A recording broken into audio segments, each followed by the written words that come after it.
Welcome to Let's Get My Office Back in Order. It's a disaster. That took a couple years off my life, I think. This project scares me. I can't go to London for real, so I'm gonna go to London via my writing project. It's raining. This is what I wish more people could understand about the first draft. Hello and welcome to a new vlog. Welcome if you're new here. Hi, I'm Andrea. Welcome back if you're one of my lovely returning friends. It is great to have you all here. Welcome to a cozy Saturday, Sunday weekend vlog. Welcome to Let's Get My Office Back in Order. So if you're new here, hi, I'm an indie romance author, I'm a content creator, I'm a university writing instructor and academic, and it is now summer break. And so my home office here, where we do the majority of the vlogging, especially in the summer when the air conditioning keeps turning on, it's a disaster. It is so bad in here right now, and I have just been ignoring it. Like, I've just been sitting here at the desk every day, just focused on the view in front of me, which is a little bit like messy and cluttered, but not terrible. But I just have been ignoring what is behind me. Like, this back here is, you know, never looks that great. Like, I've got sewing projects that just need to be dealt with, but it's all hand sewing, which is why I just keep putting it off. But like over here that you can't see, there is a reason the camera is always like at this level, because it's bad. It's really bad. And this is what happens. This is just what happens. So I'm not gonna judge myself for it. I'm just making an objective statement. It's bad. It looks horrible. It needs to be cleaned up. But this is typically what happens every school year. I try to do a bit of a refresh in January, and then I usually do another big deep clean in the early summer, like in the first few weeks of summer break. I'm gonna show you how bad it looks, because I have a feeling I'm not the only one whose office gets into this state. So you know me, I love helping you all feel less alone. So I'm going to show you how bad it is in my office, so that either you can say, okay, I'm not the only one, or if your office isn't as messy as mine, then you can take comfort in the fact that your office isn't as bad as it could be. Or your office area. So for new people, I live in a one-bedroom apartment in the Phoenix Valley of Arizona, and this is supposed to be the dining room. So I've got this giant ugly lamp overhead lighting thing that I've used a hook to like raise it above my height so I don't knock into it, but it's supposed to sit over a dining table, and this is supposed to be the dining area. When I moved in here many years ago, I was just starting my PhD program, and I needed an office more than I needed a dining room. So this is now my little office space, and then my living room is back over here.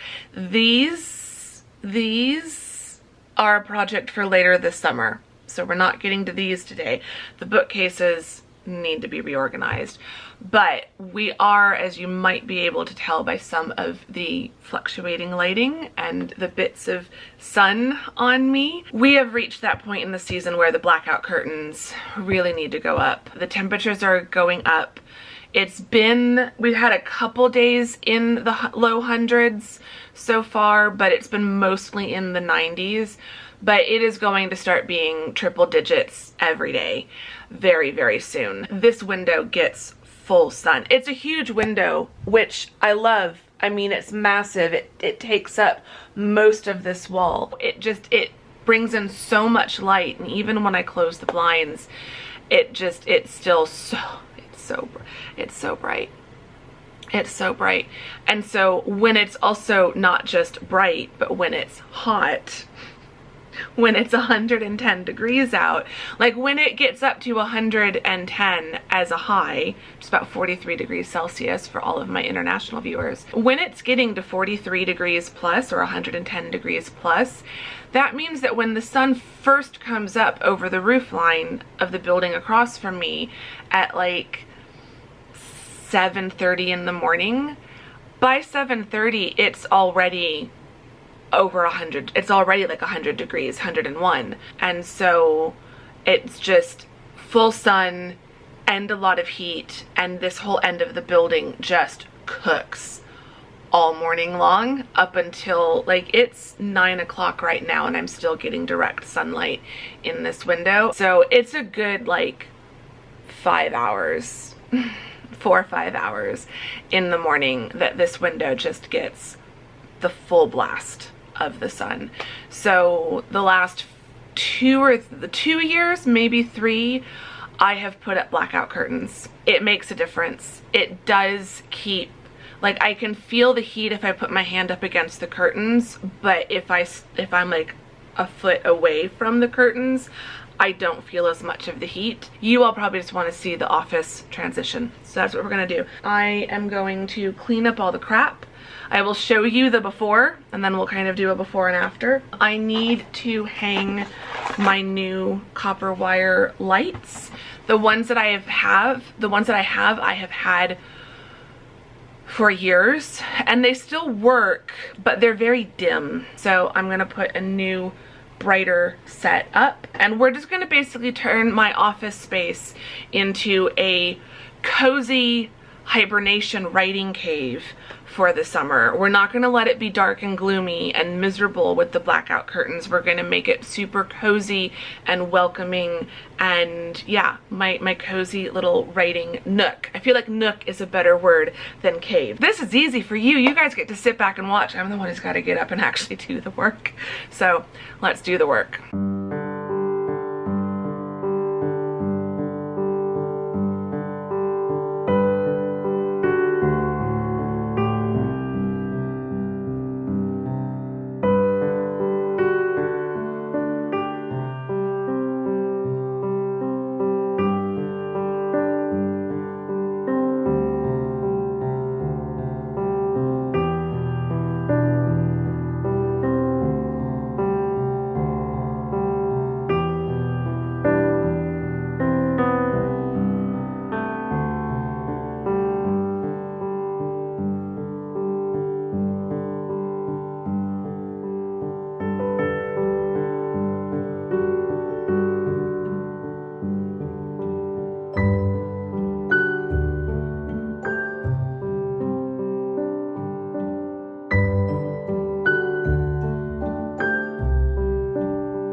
Okay, this has taken a lot longer than I thought it would, which I don't know why I thought it would only take like an hour. I should have known this was gonna take up my entire morning. Just about noon, but I'm calling it done for now. And this is not gonna be an office tour because it's just cleaned up, but I'll give you a quick look around at what I've done and how things are set up. So this is still basically a mess. It's just a slightly neater mess. That is a bag full of papers and files and things I need to actually sort through, and I did not have the energy to sort today.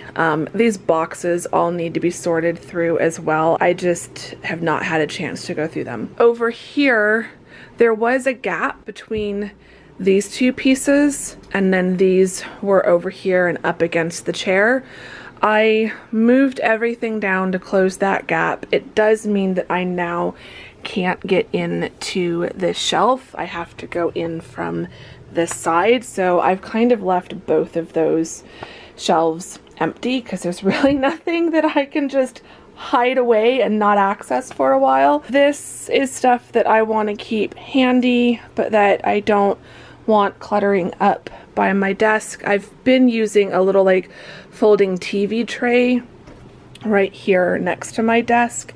I'd really like to not do that. I'll bring that out temporarily when I need it, but I want to be able to put it away at the end of the day. So like, I think I'd rather put it here on this side so that it's a bit more obvious that like at the end of the writing session, things need to be put away and that table needs to be folded back up. So this is kind of where I'm stacking bits that I will need to work on. Like, I kept the notepad out. I need to keep my pencils out as well, because at some point this summer I want to start drawing the cover for Across the Pond 5. This is now, like, these are all my project candles. So this is Independent Hearts, this is Across the Pond 5. I've been using this leather and oak for Project Darkness because I don't have anything else at the moment. This was kind of my replacement for Royal Romance, and then this is just a general everyday candle, and then there's a fall candle back there as well that's just like a general everyday candle.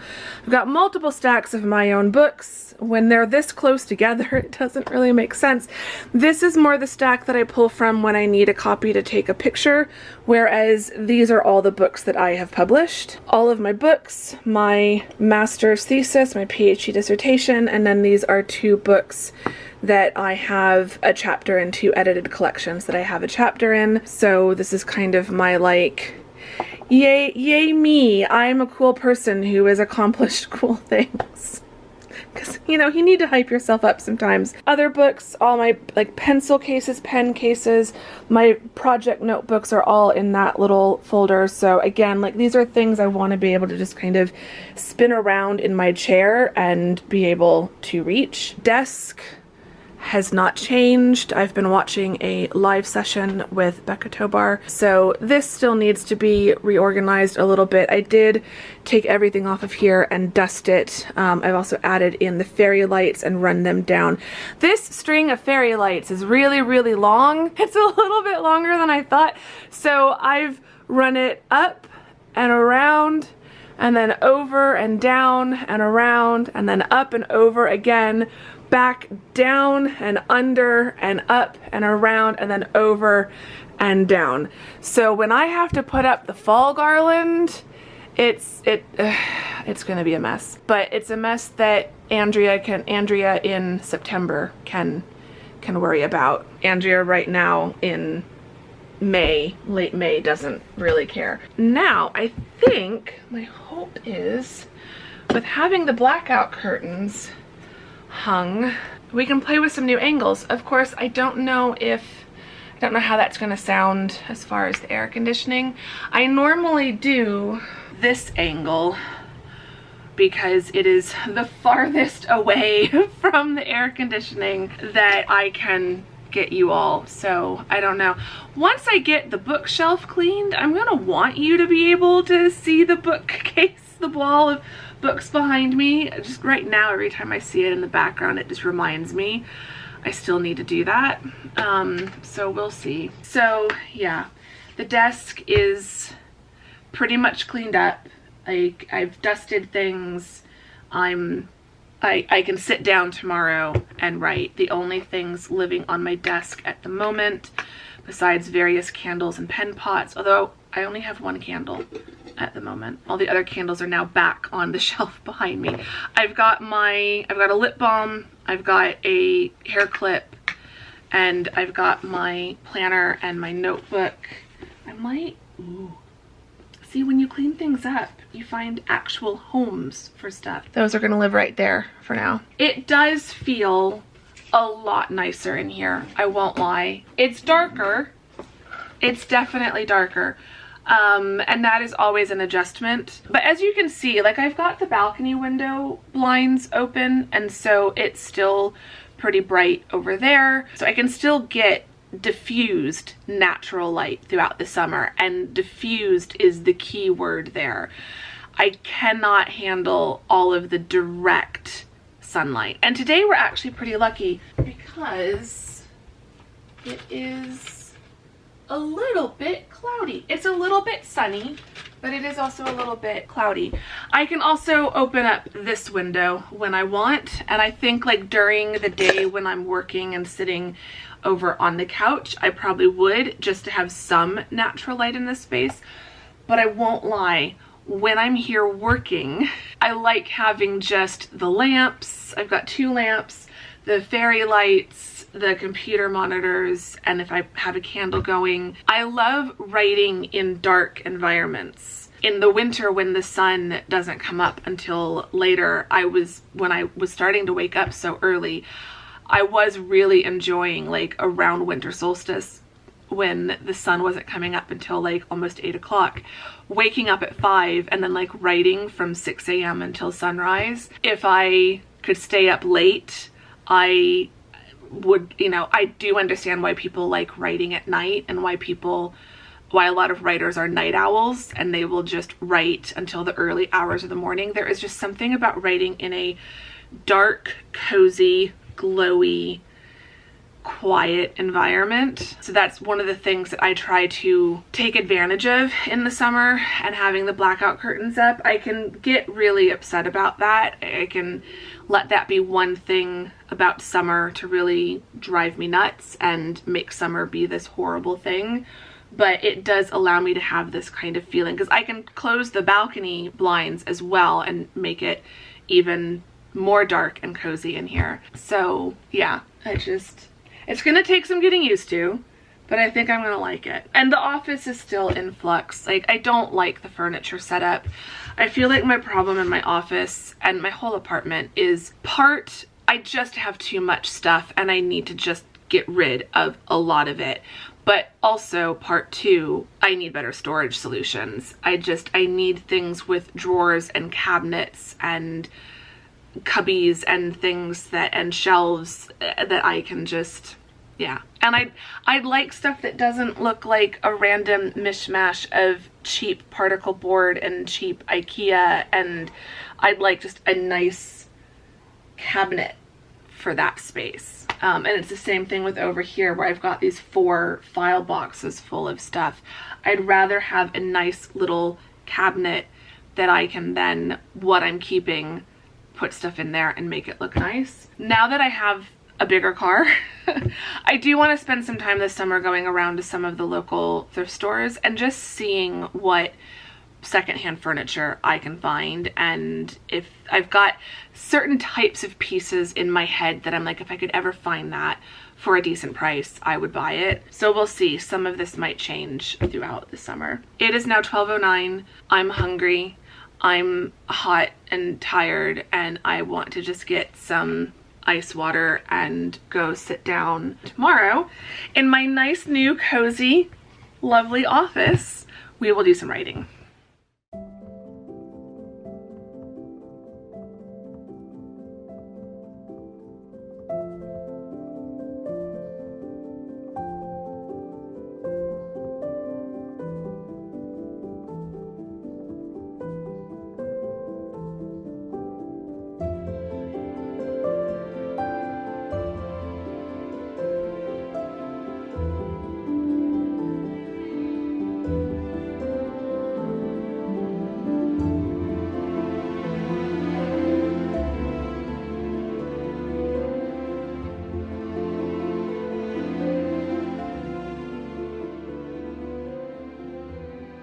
Welcome to Sunday.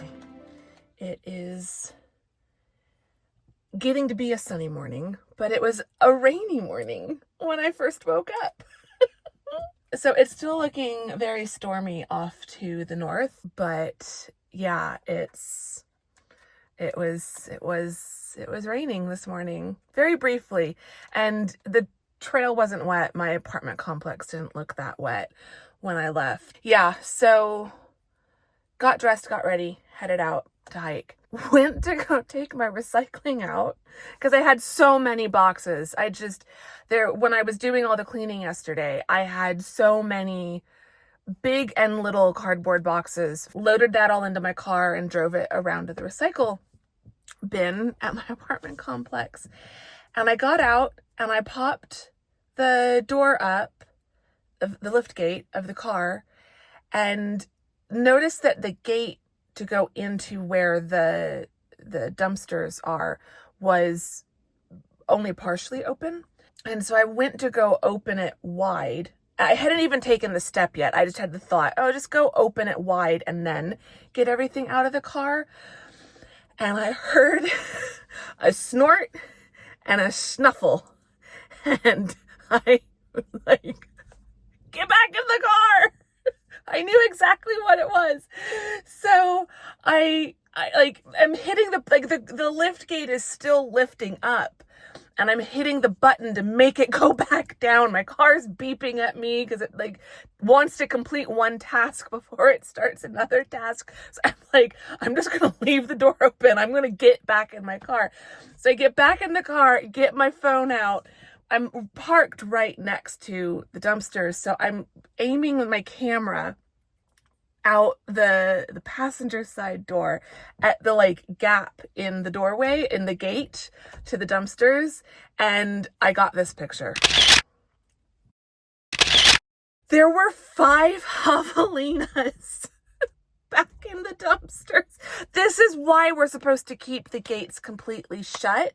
So there's gates on either side, and then there's large swinging door gates that can be opened up when the trash trucks come around and the recycling trucks come around so that they can actually get to the dumpsters to lift them into the truck. And we're supposed to keep all the gates shut because javelinas love to rummage through your trash. So yeah, I almost came face to face. Like if I'd just not been paying attention, or if I'd had like my AirPods in or something and like couldn't hear anything and just swung open that gate, I would have had 5 adult and nearly adult javelinas. There was one that looked like it was probably an adolescent, like it had been born this year, probably earlier this spring. And so it was nearly a full grown size, but still the smallest of the 5. But then there were a couple like big ones. And yeah, they just left my apartment complex and crossed the street and headed over towards another one. They were just out for a morning wander, looking for a morning meal.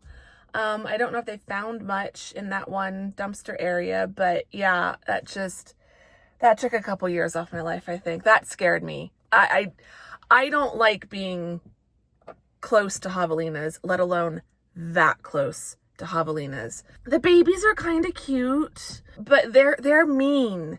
They are easily provoked. They are attack first, ask questions later. They are very defensive. I just, I don't like that they come even anywhere within the perimeter of my apartment complex. They don't care. They give no Fs whatsoever. And if you F around with one, you will find out.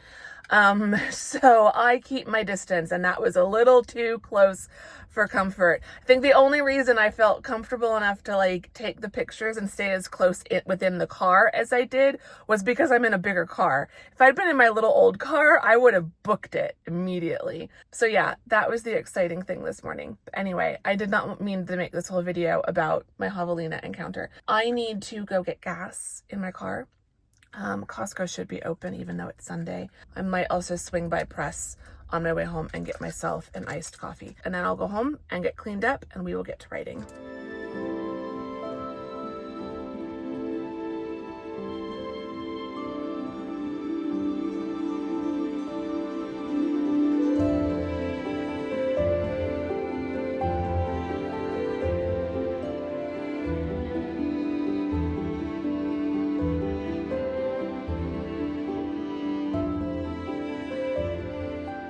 Okay, it is now 11 o'clock and I am about to jump on a call with a friend. We're going to chat about writing, so that's exciting. It is quite a bit later, so I'm all cleaned up and cozy and ready to spend part of the rest of the day, not the whole day probably, but a good chunk of it. I just want to write. I just really want to write today. I think I want to work a little bit on the outline for Project Darkness because I haven't worked on that in a little over a week, I think, and I'm really trying to be working on that project at least once a week. And I also want to do some writing in Across the Pond 5. So I'm still taking a break from Independent Hearts 4 while it is out with the betas. I will start reading the beta draft tomorrow, so that will be the next vlog. Come back for that. But yeah, I want to just escape into one of my other fictional worlds, and that helps give me some extra distance even in a shorter span of time. So like ideally I would love to be able to take like a week away from Independent Hearts before I start reading the beta draft, because that distance is really, really important when you are then reading through a draft during the editing process. I can't take a week off. I'm running out of time to be able to do that. So I can only take the weekend, and if I spend this weekend also engaging in other fictional worlds, whether that's writing in my other projects or reading other books, but just doing something, watching TV shows, things like that, that makes a big difference.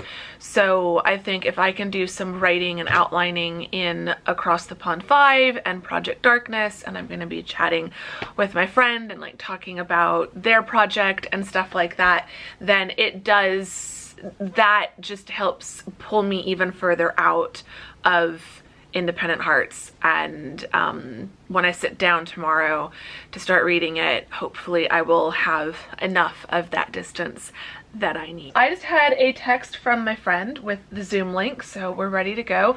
I did stop at Press. I got myself a hot latte, and they had one of the really yummy almond pastry things.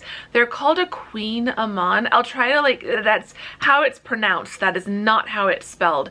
So I will try to put the French spelling. Apparently it's a French almond pastry. So I've still got that. I had my hot latte with a proper breakfast, but now I've got an iced decaf latte to go along with my treat, so I will enjoy this while I am chatting. But the office is feeling nice and cozy and glowy. As I think I said yesterday, I'm always of two minds when this window gets the blackout curtains, because it does just make the apartment really dark.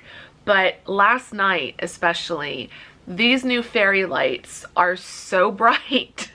I might have to like dim them, because they do come with a remote, so I can dim the brightness. I might have to do that in the evening, because honestly, or just turn the two lamps off, because the fairy lights alone were more than enough. So I might turn this other lamp off like that. Technically that one's on a timer, so it doesn't normally turn on until later in the day, but I kind of feel like for filming and maybe even when I'm on like a Zoom call, I might need it. We'll see. Leave it off for now. But yeah, I am, it's not like, even though there's still bags and piles of things that need to be dealt with in here, the floor is clean, and the piles are at least contained in piles or bags, and it just, this whole space feels so much better. So it's still a work in progress. It still needs a bit of work. I need to be taking time to just like this bag of papers that I need to sort through. Every day I just need to pull out like a handful of stuff and sort through it and deal with it, and then that bag will be empty soon enough, and other things just need to kind of be dealt with. But it's all good. It's much better than it was. I'm very happy, and so I feel energized to start writing today. So I'm gonna jump on my call with my friend. I will keep you updated on Project Darkness and Across the Pond 5, and we'll see how much work I can do in both of those projects today. Hello! Hi!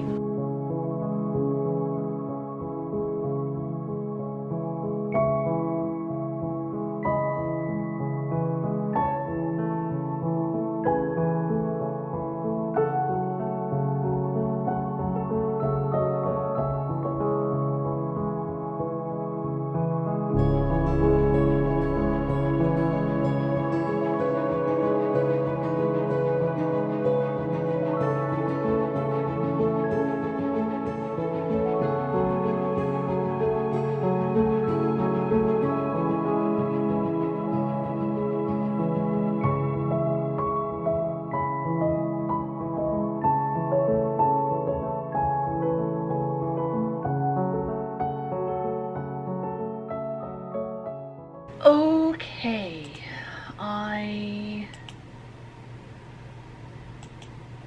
am done with working on Project Darkness. I need to switch projects. This project.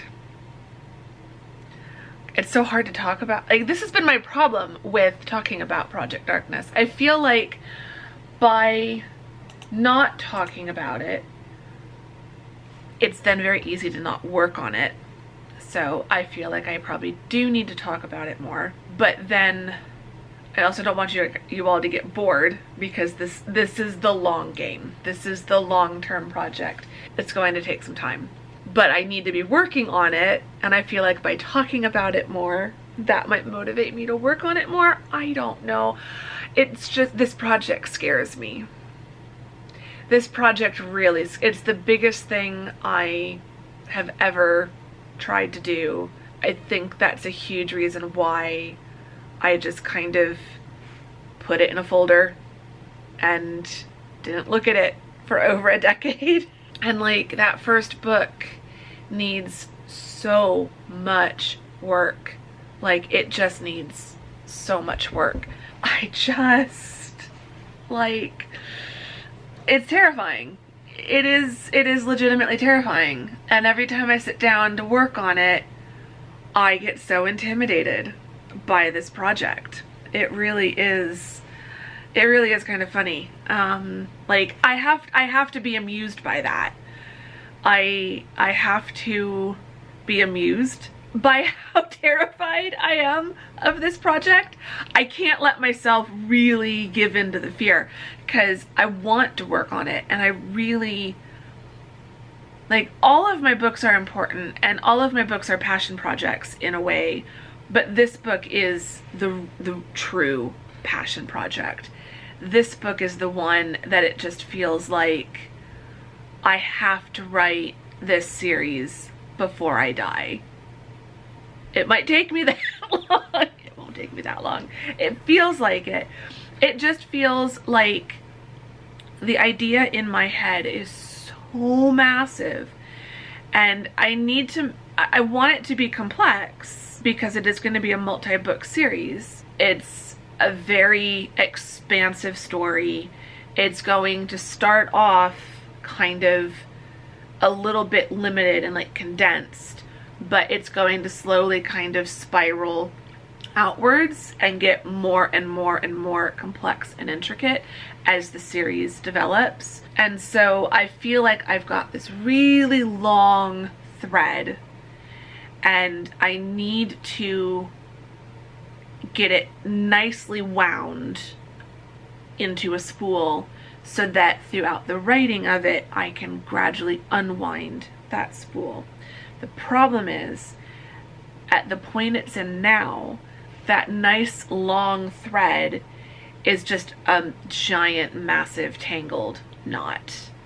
And so I've got to pick that apart and straighten it out, so that I can kind of visualize the whole story, start to finish, in one linear line, essentially. And so yeah, I've got lots of ideas. I have, between my outline and all my notes, I have 16,554 words in this project. My outline for all of the books is 6,073 words. Only the first book of that, the first book, I have a 1,130 word outline, but I need to go back to my original draft and probably open that up somewhere side by side and like create an outline based on the old book,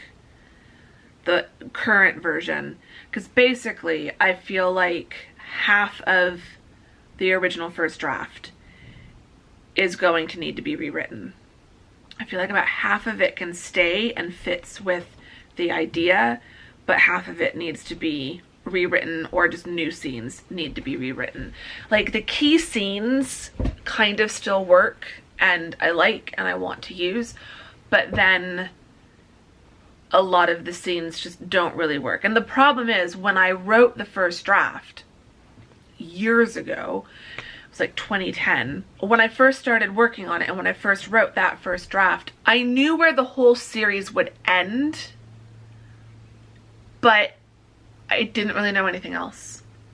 And so I had a vague idea of the overarching like series plot and series drama, but there was like how I was going to get from point A to point Z, I had no idea. There were a lot of missing pieces, and at the time I didn't have any idea of where I saw this going or how I saw this working out and what that full series story would be. I just knew book one. So now I have a better idea of the whole series. I know kind of the main plot points for the series. What is the inciting incident? What is, I think I've got that in my general outline. So I've got my main series plot points. I've got the inciting incident. I've got the first kind of pinch point plot point. I've got the midpoint, then the next kind of pinch point plot point, the climax, and the resolution.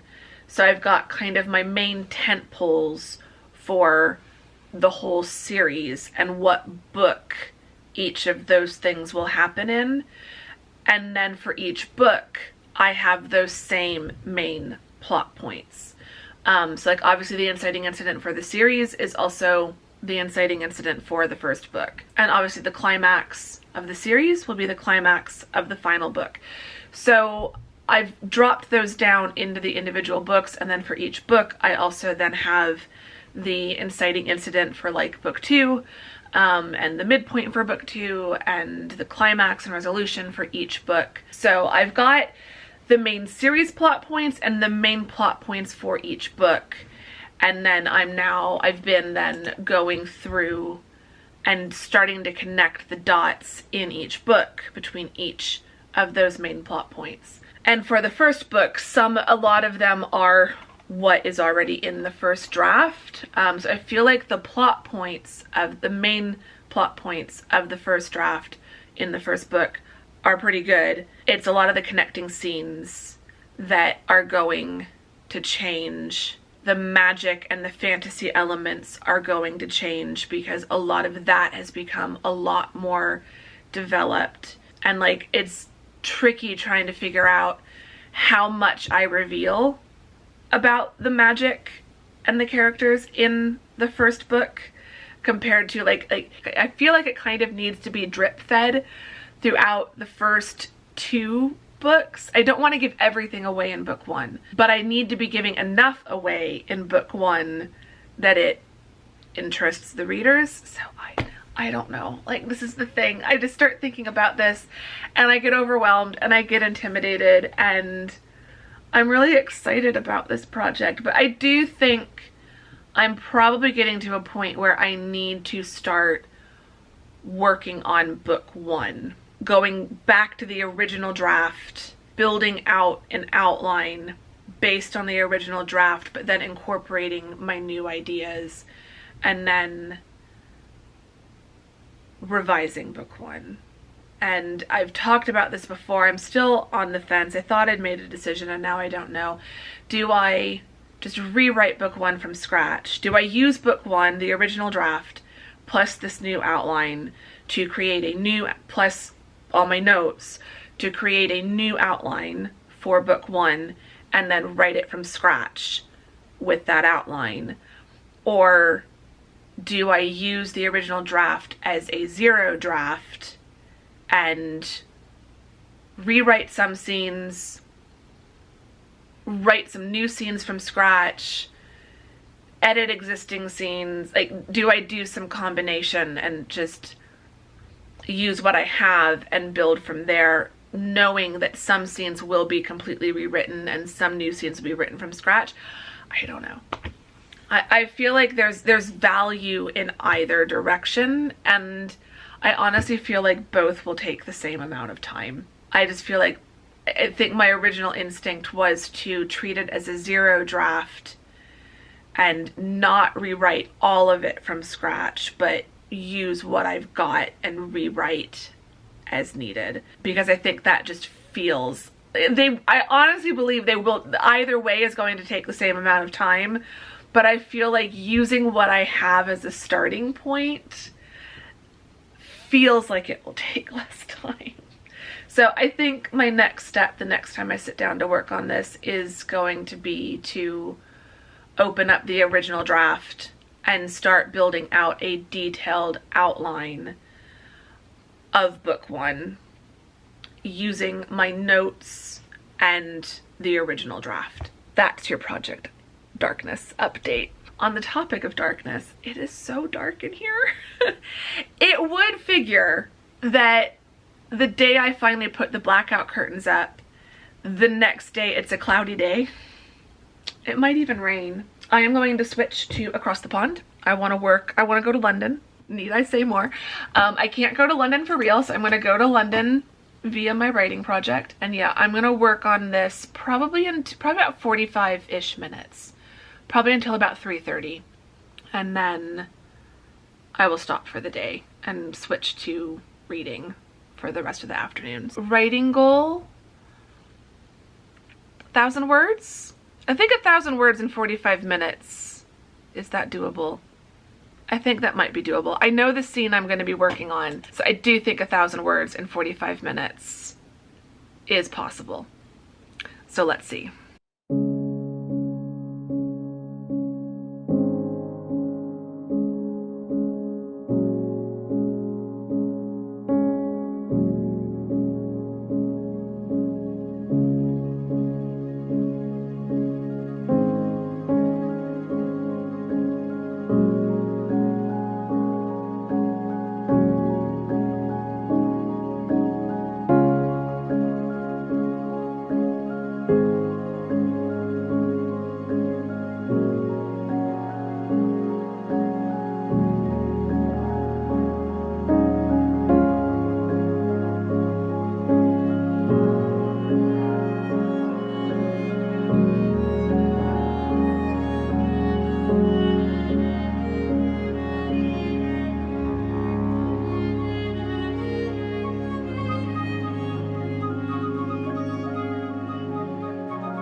Okay, writing update.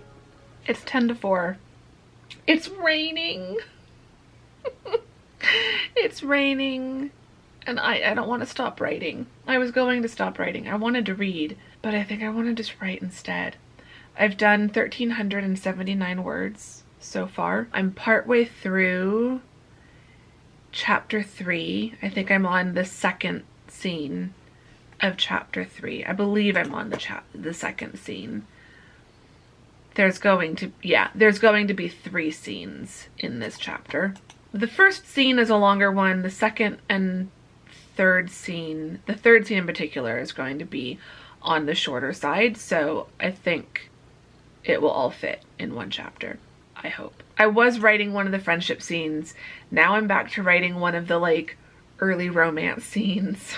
So I'm just having too much fun, especially with it raining. I was going to try to open the blinds up completely. It ended up just being easier to just kind of sweep everything to one side, so I've got it held open. But yeah, it's raining, it's cloudy. It's more just drizzling. It's not raining. It's raining in the scene I'm writing. So it does just kind of feel like it fits the vibes. So yeah, I just want to keep writing for a little bit. Like this book I'm enjoying. This book isn't a problem. This book is just fun. And I think this is why I'm wanting to try doing more writing. Like, even though I can't publish more than one book in a year, I do think that I need to be slowly outlining and drafting the next book while I'm editing the book that's next to be published, if that makes sense. So like slowly drafting this book while I finish up editing Independent Hearts 4, and then when I publish Independent Hearts 4 and start working on Across the Pond 5 as my main project, when this gets to the developmental editing stage, then I can start outlining and slowly outlining and drafting Independent Hearts 5. So I like having outlining and writing it's not only the fun part for me, it's the easy part. It's the part I don't really have to think about that much. I've gotten pretty good at not overthinking outlining and writing. Like outlining, I don't overthink at all because it's just coming up with ideas. And if I change my mind when I'm writing, then I change my mind when I'm writing. Writing the first draft, I've gotten pretty good at like not putting pressure on myself during that stage because everything can change in the editing phase. So it's just fun. I let go of the stress and the self-doubt and I just let myself write. Like that, it really is the fun part. This is what I wish more people could understand about the first draft. It truly is the easy part because the hard work is in the editing. Even if you outsource and hire an editor to help you, you still have to do a lot of the work as the writer when it comes to editing. Like you still have to implement all the changes your editor suggests, and there's still a lot of your own judgment that goes into that process. So editing is the hard part. That's the challenging part. That's where the story really is coming together. Drafting it, that's the easy part. That there are no wrong decisions. You know, there are no bad words really in the first draft. Words are words. I don't assign value judgments to anything I write in the first draft. When I start editing, I will then decide if a sentence is a good sentence or a bad sentence, or if an idea was a good idea or a bad idea. In the first draft, if you try to do that, you will drive yourself mad. Because in the first draft, nothing, literally nothing, will seem like it's good enough. So yeah, like this is the fun part, and I'm enjoying this. This helps after a week of developmental editing and getting the beta draft done and stressing about that and stressing about is the draft good enough or not, and what are the beta readers going to think of it, and is it going to be done in time, and is, you know, the book can't be delayed, and all these thoughts that I'm having about that. So it's like it's been a week of that, and then earlier today working on Project Darkness, I really want to work on that project, and I want to feel like I'm making progress, and I want to give that book a chance. I just feel like I keep running away from that project when I need to be running towards it. And so that is definitely a project where I am feeling the fear and doing it anyway, where I am daunted and overwhelmed, but I'm making myself take one baby step at a time. But this project is still at a stage where there's no pressure, where all words are good words, because we're just getting some words, no matter how good or bad, we're just getting words on a page at this point. And it doesn't really matter what kinds of words they are, as long as they're vaguely telling the story. That is all that matters. I'm having fun because it's easy and no pressure, and it's set in London, and it's raining outside, and it just feels like I never get to write when it's raining because it never rains. So even though it is 4 o'clock and I wanted to go read, and reading in the rain is also a lovely thing, but I feel like I'm able to enjoy what little rain there is sitting here at the desk. I don't think I'd really be able to see or notice much of the rain if I was sitting on the couch.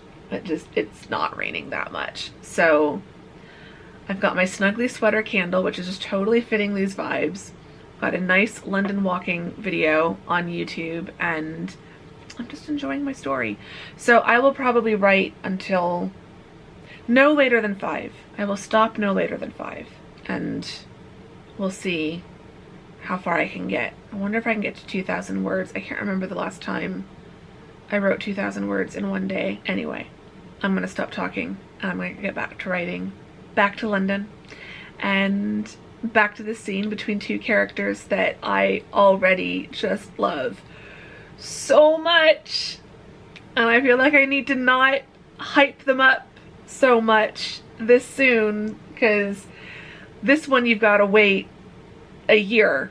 Like, this one will be out sometime next summer, but that means it could be a year from now before you're reading this one. So I need to like not sell you all too hard on this one, because you're just going to be irritated with me by December if I do that.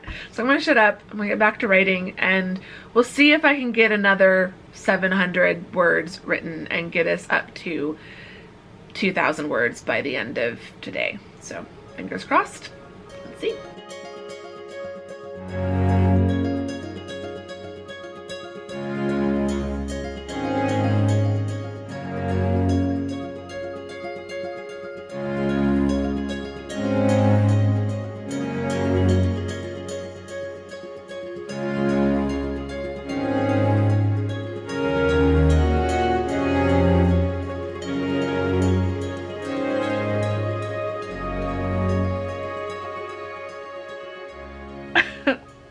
Okay, I have to stop. I have to stop writing. This is the most I've written in a very, very long time. 3,515. I've written a lot. Chapter 3 is almost done. I will finish it the next time I sit down to write. I could finish it right now. I only have like another 100 or 200 words left in chapter 3, but I'm gonna stop. It'll give me something to like dive into the next time. Like, I know exactly what I need to write. I'm excited for chapter 4. I've looked ahead to the outline, so I know what's coming up in chapter 4. I'm excited to write those scenes. So yeah, this is going well. This is going really well. I'm loving these characters so much. I'm loving the main characters in this one. And like I've been in love with them. Like I keep obsessing over this particular project, and I just keep wanting to come back to this particular project. So I don't like when I'm not working on it, and then when I finally can work on it again, I get really excited. So I just I love it. So I'm like, as cool as it is that I've written this much, and we're now at 31,561 words for the project overall. That includes the outline for the rest of the book. So like, while it's really cool that I've written 3,500 words today, I do want to try to like not really do more than like 1,500 in a writing session. I don't want this book to go by too fast.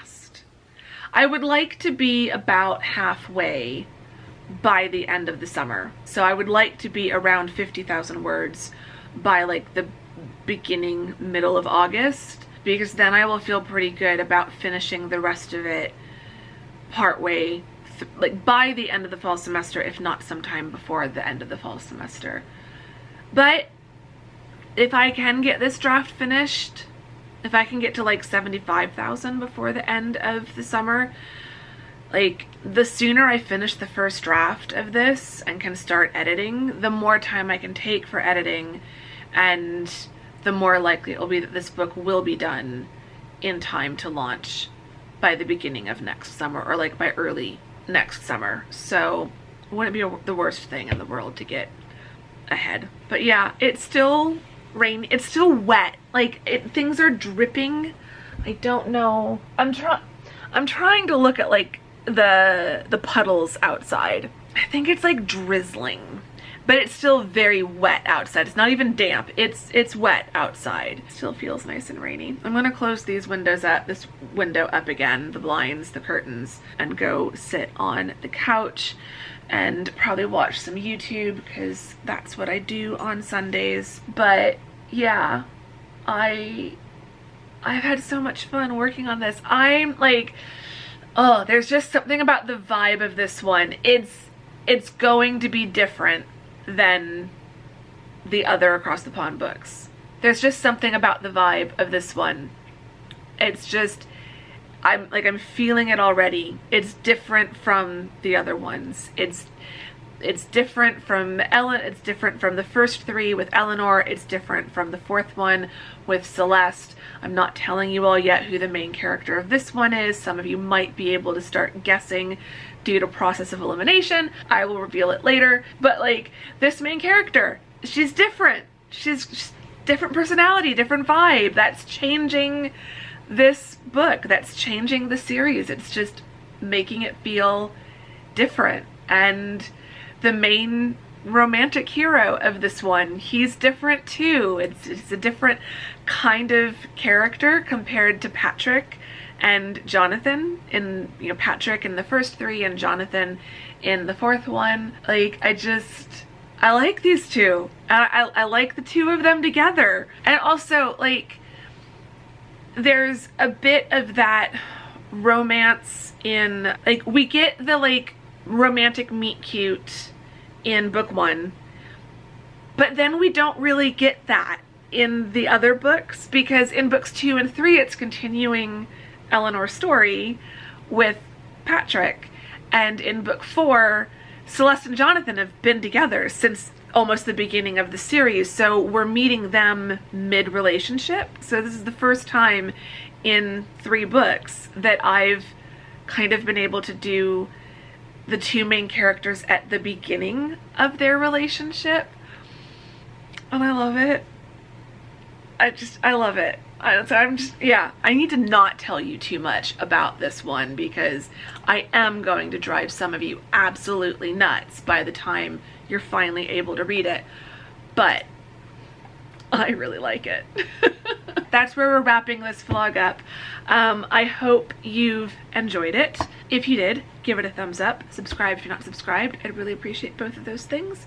Say hi in the comments. Let me know how you're doing. Give me your writing update if you are currently writing something or editing something or is working on one of your writing projects. What's your update? I'd like to know. If you are not a writer, I'd love your thoughts on the beginning of this vlog and like office refreshes. How often do you give your office like a deep clean, reorganize, rearrange? Like, just what's the current seasonal transition? Like, does your home office or your home like creative space, does it go through any like seasonal change the way that my office does? And yeah, let's just chat about that. And I'm gonna stop talking. I'm gonna go make myself, I think, some beans on toast, because that just sounds like the perfect comfort food for a cozy rainy night. I'm gonna go. I will see you all very soon. Thank you very much for watching today's vlog, and I will see you all very soon in the next one.